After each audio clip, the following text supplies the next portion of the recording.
오늘은 갈라디아서 5장 16절부터 26절의 말씀을 통해서 오늘 16절에 있는 말씀처럼 성령을 따라 행하라 하는 말씀의 제목을 가지고 함께 은혜를 나누고자 합니다. 이제 갈라디아서 5장 16절부터는요, 끝까지 실천에 대한 부분입니다. 그동안은 사도 바울이 갈라디아 교회 교인들을 생각하면서 너희가 율법에 얽매이지 말고 참된 믿음의 자유를 가지고 예수 그리스도께서 우리를 위하여 주신 그 자유 안에서 믿음을 지키며 살아라. 교리적인 부분으로 얘기했다면 이제 16절부터는 실천된 부분입니다. 우리가 믿음을 지키며 참된 자유인으로서 어떻게 살아야 할 것인가, 그 실천적인 부분입니다. 우리가 자유인이라고 하면 그저 내 멋대로 사는 것이 자유인이라고 생각하지만 성경을 보면 자유라는 것이 뭐냐면 예수 그리스도 안에서 살아가는 것입니다. 그래서 사도 바울은 나는 자유인이나 나는 스스로 종되기를 원해노라. 그게 진정한 자유입니다. 어떤 자유냐면 나는 할 수 있지만 내 멋대로 살 수 있지만 나는 그렇게 살지 않겠다 그 말이죠. 왜냐하면 나의 삶의 주인이 있기 때문에 주인이 기뻐하는 삶을 살겠다. 나를 만드신 하나님이 계시기 때문에 나는 하나님의 의도대로 살겠다 그 말이죠. 오늘 이제 16절부터는 우리가 믿음을 지키며 참된 자유인으로 살려면 어떻게 살아야 하며 그것이 어떤 결과를 우리에게 주는가 하는 방향성을 우리에게 가르쳐주는 내용입니다. 오늘 말씀을 통해서 우리도 하나님이 기뻐하는 믿음의 사람으로서 참된 자유인으로서 어떻게 살아야 할 것인가를 말씀을 통해서 깨닫는 저와 여러분 되기를 주님의 이름으로 축복합니다. 그런 본문을 보면서 말씀을 드릴 텐데요. 5장 16절에 보면 내가 이르노니 너희는 성령을 따라 행하라. 그리하면 육체의 소욕을 이루지 아니하리라. 성령을 따라 행하라. 옛날 성경에는 성경을 쫓아 행하라 그랬습니다. 성령을. 우리가 성령을 따르려면, 성령을 쫓아가려면 어떻게 해야 되죠? 내 생각을 버려야 쫓아갈 수 있습니다. 나는 이쪽으로 가고 싶은데 내 마음속에 있는 성령이 그쪽으로 가지 못하게 해요. 그러면 어떻게 해야 됩니까?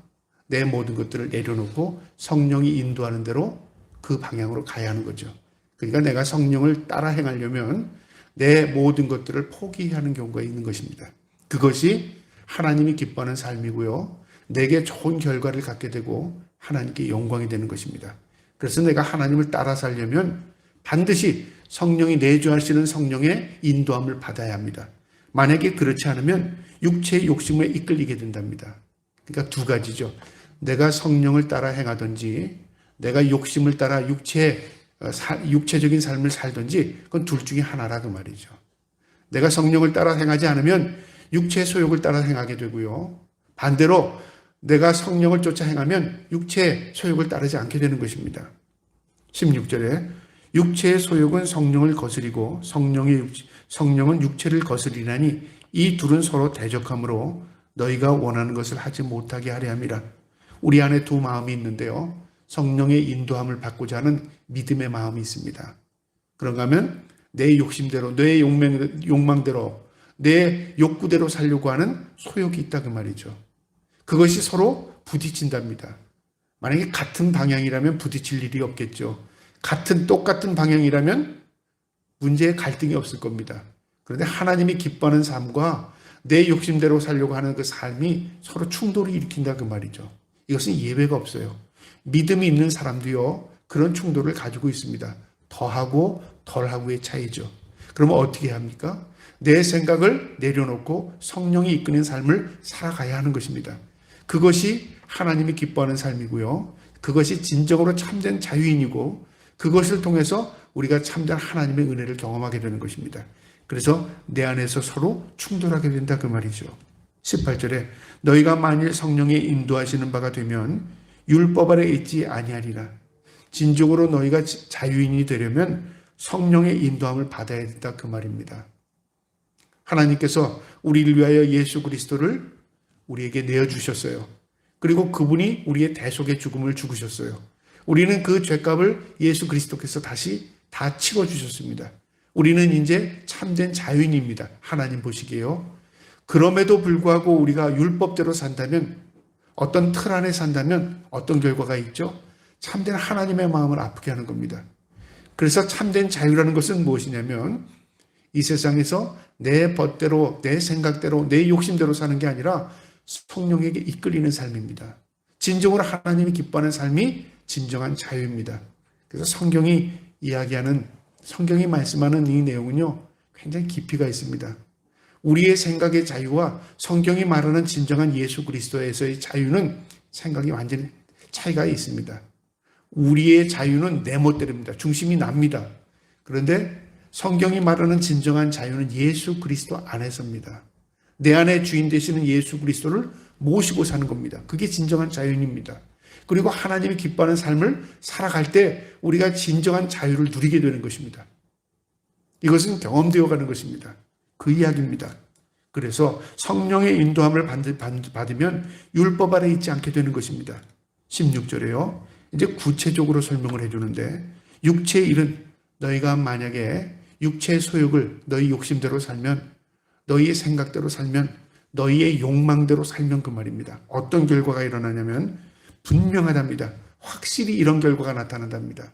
예외가 없는 거죠. 곧 음행과 더러운 것과 호색과. 이 음행, 더러운 것, 호색은요, 모두 연결되어 있습니다. 점진적이라 할 수 있습니다. 먼저 음행은 내 마음속에서 품는 음란한 생각입니다. 음행이죠. 다른 사람이 모를 수 있어요. 그런데 그 마음속에 음란한 마음을 갖게 된다 그 말이죠. 그런데 이것이 이제 드러나게 됩니다. 더러운 것으로 드러나게 됩니다. 행동으로 드러나게 됩니다. 그래서 다른 사람이 엮겁게 느껴진다 그 말이죠. 이게 무엇 때문에 그렇습니까? 내 욕심, 욕망, 내 생각대로 살면 그런 결과가 일어난다는 거죠. 그래서 어떻게 되냐면 호색한답니다. 이거는 더러운 것을 더러운 것으로 모르는 겁니다. 내가 참된 죄인임에도 내가 죄를 인식하지 못하는 것이 호색입니다. 그러니까 내 마음의 음행을 품었는데 더러운 행동으로 나타나게 되고, 그것이 나중에 어떻게, 나만 더러워? 다 그런데 그래서 이제 결과가 어떻게 되냐면 의식을 잃어버리는 거예요. 더럽다는 의식을 갖게 되지 않은 거예요. 여러분, 우리가 깨끗해 보지 못했다면 깨끗함에 대한 의미를 모르는 것처럼요, 내가 깨끗한 것을 알게 되면 더러웠을 때 내가 더러워졌는 걸 아는 거죠. 우린 예수 그리스도의 피로 씻음 받았습니다. 죄 사함 받았습니다. 더러운 존재였으나 깨끗한 존재가 된 것입니다. 그래서 이제는 우리가 더러운 것을 구별할 줄 알아야 하는 것입니다. 그것이 뭐냐면 음란, 내 마음의 생각들, 그 다음에 더러운 행동들, 그 다음에 호색, 더러운 것을 더러운 것으로 모르는 그런 마음, 이것들을 다 떨쳐버려야 하는 것입니다. 그 다음에 20절에요. 우상 숭배와 술수와 원수 맺는 것과 분쟁과 시기와 분냄과 당짓는 것과 분연함과 이단과 모두 연결되는 것인데요, 여러 현상이 나타나는 것입니다. 어떤 사람은 우상 숭배로 나타나고요, 더러움이요. 어떤 사람은 주술, 마술 이런 거죠. 그러니까 점치는 것으로 나타나기도 하고, 어떤 사람은 원수 맺는 것으로 나타나기도 합니다. 우리가 더러운 행동이라는 것은 우리가 내 기준으로 생각하면 저건 더러워, 저건 깨끗해. 사람마다 다 자기 가지고 있는 환경 속에서 얻은 경험된 것을 통해서 얻는 분별한 방법이 있습니다. 우리가 영적인 안목, 신앙의 안목으로 보는 더러움과 깨끗함이 다르고요. 그 다음에 하나님을 모르는 사람이 보는 기준에서의 더러움과 깨끗함은 다릅니다. 우리가 세상 기준으로 성경을 이해하려고 하면요, 그건 잘못된 겁니다. 우리가 성경을 이해하려면 하나님의 관점에서 우리가 이해해야 합니다. 하나님이 더럽게 생각하는 게 뭐냐면 우상숭배입니다. 우상숭배. 아주 더러운 것입니다. 하나님의 미워하는 것입니다. 왜 더럽고 미운 것이냐면 우상이라는 것은 마귀 사탄입니다. 그리고 우상이라는 것은 하나님을 대적하는 것입니다. 그리고 우상이라는 것은 하나님을 인정하지 않는 것입니다. 그래서 이스라엘 민족이 우상 숭배했을 때 하나님께서 너희는 내 백성이 아니라 그렇게 말합니다. 우리가 하나님의 백성이라는 것은 무엇이냐면요, 하나님의 뜻대로 알아 살아가는 것입니다. 성령의 인도함을 받고 살아야 합니다. 그런데 예수 믿는 사람이 만약에 우상 숭배를 한다면 어떻게 할까? 그건 더러움의 극치입니다. 하나님도 내가 잘 섬기지만 난 저것도 해, 점도 쳐봐. 나는 어떤 것도 해봐. 만약에 그렇다면요, 아직 하나님을 인격적으로 만나지 못한 겁니다. 내가 예수 그리스도 안에서 하나님을 내 삶의 주인으로 모신다면 그런 것들을 정리할 줄 알아야 합니다. 우상 숭배. 여기서 우상이라는 것은 성경적으로 우상은 어떤 형상물을 만들어 놓고 섬기는 것이라고 본다면, 오늘날 우상들은요, 눈에 보이지 않는 우상들이 굉장히 많습니다. 내가 하나님의 자리에 올려놓은 모든 것들이 우상이 됩니다. 내가 추구하는 것, 내가 추구하는 권력, 내가 추구하는 명예, 내가 추구하는 물질, 내가 추구하는 쾌락, 이 모든 것들이 우상이 될 수 있어요. 그 우상이 우상인지도 모르고 살아가는 사람들이 얼마나 많은지 몰라요. 이 우상 숭배를 하나님은 미워하십니다. 그 다음에 주술적인 방법이죠. 마술적인 것. 우리가 어떤 신기한 것을요, 주술적인 방법으로 이해하려고 할 때가 참 많아요. 그래서 어떤 종교는 보면은 예를 들어 성인의 발을 만지면은 기도가 응답된다. 여러분, 만약 그런 방법이라면 그래서 그런 형상물을 만들어 놓고 거기에다 발을 비비고 손을 만지고 하면서 기도하면 하나님 좀 이상하지 않아요, 여러분? 오늘날 성지순례라는 곳에 가서도 뭘 계속 만져서 거기가 반짝반짝한 곳이 있습니다. 왜 그럴까요? 내 기도를 이렇게 하면 들어준다고 생각하는 주술적인 방법일 수 있어요. 또 뭐뭐를 외우면 뭐가 이루어진다. 여러분, 하나님을 인격적으로 아직 알지 못해서 그런 겁니다. 주술적인 방법으로 하나님의 뜻을 이룰 수 없어요. 결코 그것이 도움이 되지 않습니다. 그 다음에 원수 맺는 것입니다. 원수 맺는 것. 여러분, 우리가 하나님과 우리가 원수 되는 게 뭘까요? 죄는 하나님과 우리의 원수를 갖게 합니다. 내가 죄를 지었는데 하나님과 상관이 없는 것 같잖아요. 내가 더러워졌는데 하나님이 무슨 상관이야? 내가 죄 지었다고 하나님 손해볼 거 있어? 만약에 그렇게 생각한다면 착각입니다. 우리는 하나님의 것입니다. 하나님의 소유된 자들입니다. 내가 어떻게 사느냐에 따라서 하나님과 우리의 관계가 명확한 거예요. 하나님과 원수가 될 수 있다니까요. 그 다음에 내가 죄 가운데 있으면 더럽게 살면요, 사람과 사람과의 관계에서도 원수가 됩니다. 우리는 누구와 원수가 돼야 되고, 사탄 마귀는 우리를 어떻게 해요? 우리를 현혹시키고 미혹시킵니다. 자기하고 관계를 잘 갖자고 합니다. 그런데 결코 사탄 마귀와 우리가 잘 관계를 이룰 수가 없어요. 그건 하나님과 원수되는 관계이기 때문에 그렇습니다. 그래서 우리는 하나님의 관계를 회복하기 위해선 내가 죄를 자복하는 것입니다. 그래서 하나님과 나의 관계 속에서 막힌 것입니다. 다 그 벽을 허무는 것이 하나님 앞에 사죄하는 것, 용서를 구하는 것입니다. 원수 맺는 것, 분쟁. 원수를 맺으니까 싸움이 일어나죠. 그 다음에 그 원수에게 어떤 마음을 갖게 해요? 시기, 질투를 갖게 된다는 말이죠. 여러분, 우리의 마음속에는 다 그런 마음이 있습니다. 남이 잘 되면 배 아파. 우리 속담에도 있잖아요. 시기하고 질투하는 마음이 인간의 본성입니다. 그런데 이것을 어떻게 절제할 수 있죠? 우리 인간의 의지로는 불가능합니다. 그런데 예수 그리스도께서 나의 마음을 다스려 주시면 어떻게 결과가 일어날까요?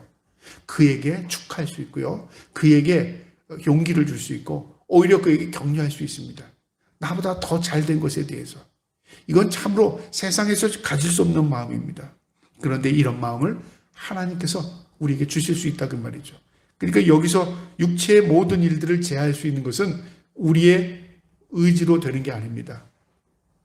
하나님께서 내 마음에 좌정하셔서 내가 참된 예수 그리스도를 나의 삶의 주인으로 모시고 살아갈 때 성령님께서 나를 도와주십니다.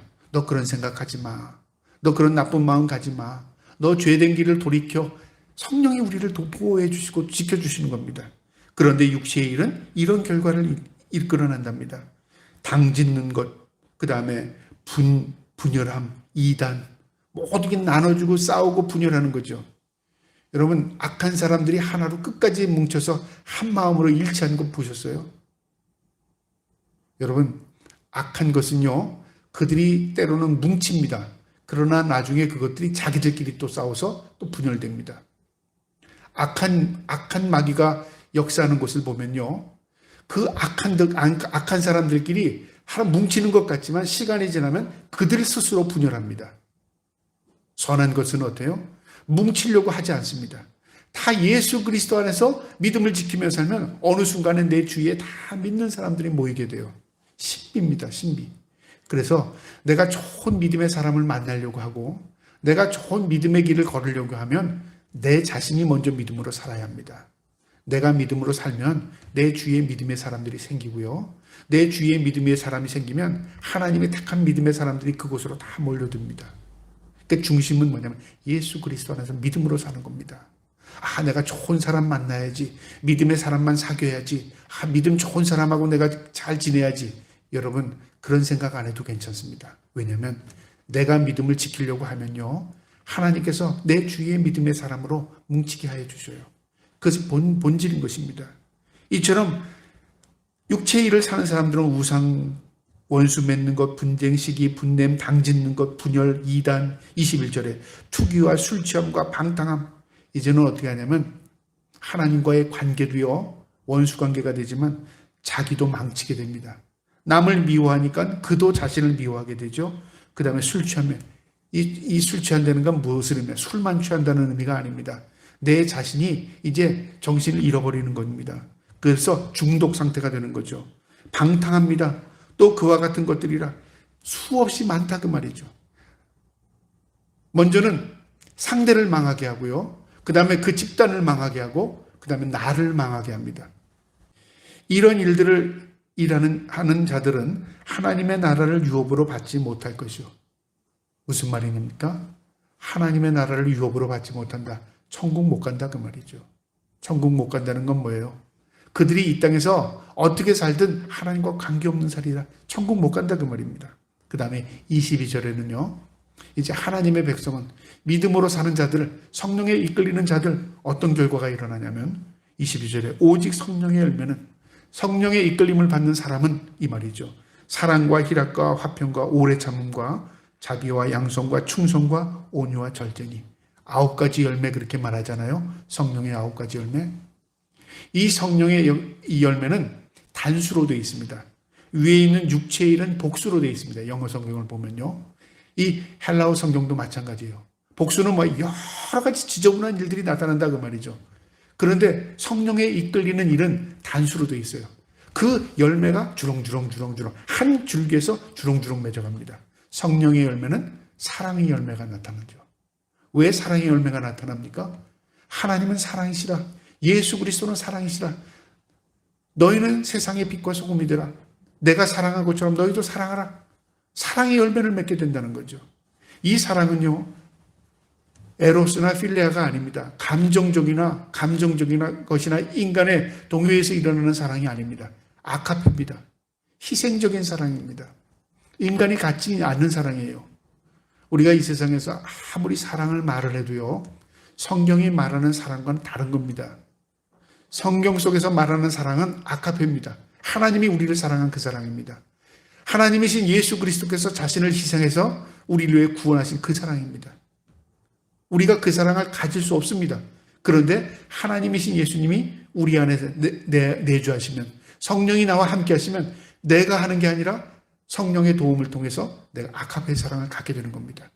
그래서 희생할 수 있게 되는 거죠. 놀라운 사랑입니다. 그 사랑으로부터 열매가 나타나는데요. 사랑과 희락과 내가 사랑하고 내가 희생하고 내가 즐거워할 수 있어요. 이 희락은 뭐냐면 세상 속에서는 자극을 통해서 기쁨을 얻지 않습니까? 성경이 말하는 희락은요, 내주하는 기쁨입니다. 그래서 샘솟는 기쁨 그렇잖아요. 내 안에서 흘러넘치는 기쁨. 하나님이 내 안에 계셔서 내 마음속에서 기쁨을 주셔요. 내가 손해봤는데 기뻐요. 내가 희생했는데 기뻐요. 내가 아프고 고통스러운데 하나님이 내 안에 기쁨을 주셔요. 그 기쁨을 갖게 된다 그 말이죠. 말할 수 없는 기쁨입니다. 하나님이 주십니다. 그 다음에 또 성령의 열매는요, 평화입니다. 평화. 화평. 이 화평과 평화는 차이가 있는데요. 평화는 싸우지 않고 가만히 있는 겁니다. 그러니까 물이 잔잔한 거죠. 화평은 뭐냐면 평안과 위로입니다. 평화 잔잔하면서도 뭐가 있냐면 그 안에 기쁨이 있어요. 기쁨이. 여러분, 싸우지 않았는데 기쁨이 없다. 어떤 사람과 잘 지내는데 만나면 좀 어색해요. 서먹서먹해요. 좀 불편해요. 그게 사이 좋은 겁니까? 그렇지 않아요. 어떤 사람과 말을 안 하고 있는데도 왠지 그 사람하고 있는 자체가 기뻐요. 한 말을 안 해도 그 사람과 있는 게 행복해요. 이게 뭐죠? 참된 기쁨이 아닙니까? 바로 그게 화평입니다. 하나님이 내 안에 계시고 내가 이 땅에서 살아갈 때는 하나님께서 나에게 진정으로 화평을 주세요. 편한 마음. 그 화평, 그 희락, 그 사랑이 저와 여러분의 것이 될 수 있기를 주님의 이름으로 축복합니다. 이게 성령의 열매입니다. 그 다음에 또 성령의 열매는요, 그를 통해서 오래 참음과 자비와 양성과 충성으로 나타난답니다. 오래 참음, 하나님의 속성입니다. 우리를 구원하기 위해서 하나님은 길이길이 참으셨답니다. 길이가 얼마나 정도일까요? 내가 돌이키고 회개할 때까지 참아주셔요. 그걸 나중에 깨닫게 되면요, 하나님에 대한 놀라운 사랑에 우리가 자복할 수밖에 없습니다. 그리고 그 놀라운 사랑에 우리가 두렵게 할 수밖에 없어요. 나 하나를 구원하기 위해서 하나님 그렇게 참아주셨다는 거예요. 나를 회개케 하기 위해서 하나님 그렇게 참아주셨다는 거예요. 그걸 알게 되면 얼마나 놀라운지 모릅니다. 하나님은 오래 참으신답니다. 그래서 성령의 열매가요, 오래 참음입니다.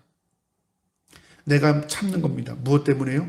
하나님이 나를 돌이키기 위해서 참은 것처럼 내가 예수 믿고 성령의 열매를 맺으니까 나를 괴롭히고 나를 아프게 했고 나에게 상처 줬던 사람을 통해서 내가 참을 수 있는 인내가 생기는 거예요.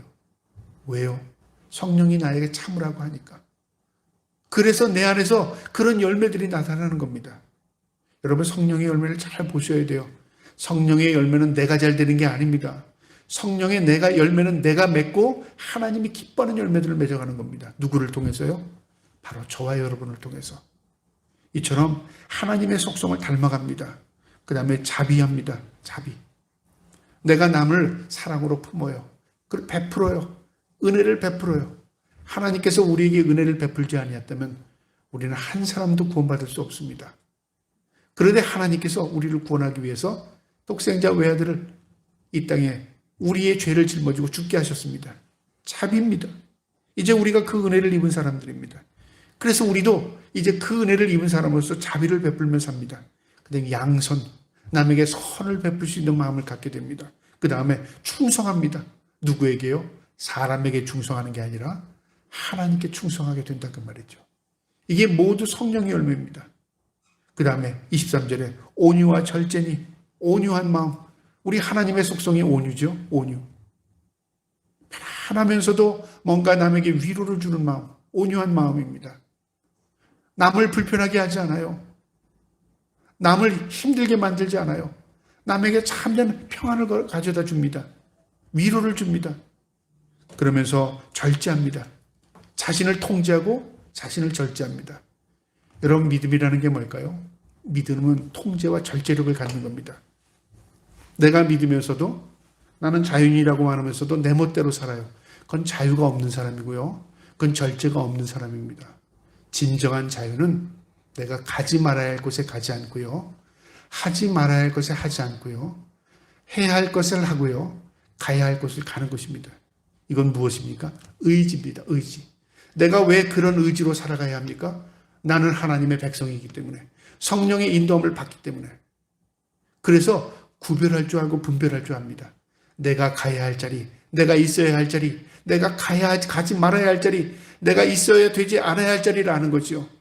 분별력을 갖게 되는 겁니다. 이게 어디서 옵니까? 절제력, 통제력. 그래서 시편 기자는 하나님 내 입술에 파수꾼을 세워달라는 말까지 합니다. 내가 말을 해도 내가 하지 말아야 할 말, 내가 남에게 상처되는 말, 내가 하나님이 기뻐하지 않은 말을 하지 말게 해달라고. 심지어는 그게 통제가 되지 않으니까 내 입에다가 보초병을 세워서 입 꼭 다물게 해주세요. 할 말만 해주세요. 하게 해주세요.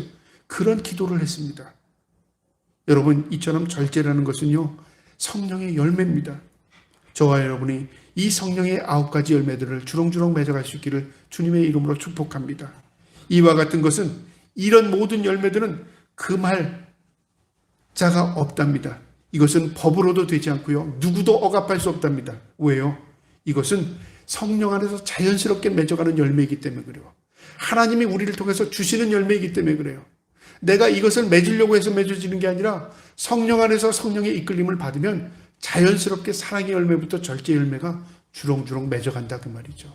그러니까 열매는 내가 맺는 게 아니라 예수 그리스도 안에서 접붙임을 통해서 열매 맺어가는 겁니다. 그래서 요한복음 15장 말씀처럼 예수 그리스도의 참포도나무에 내가 메마른 가지지만 붙어 있으면 내 안에 참포도나무, 그 진액을 빨고 참포도나무가 열매를 맺듯이 내가 예수 그리스도 안에서 믿음으로 성령의 인도함을 받고 살아야 하는 것입니다. 그것이 우리 그리스도인의 삶이라 그 말이죠. 이것이 진정한 자유인이고 이것이 믿음의 삶입니다. 24절에요. 그리스도 예수의 사람들은요, 육체와 함께 그 정욕과 탐심을 십자가에 못 박았느니라.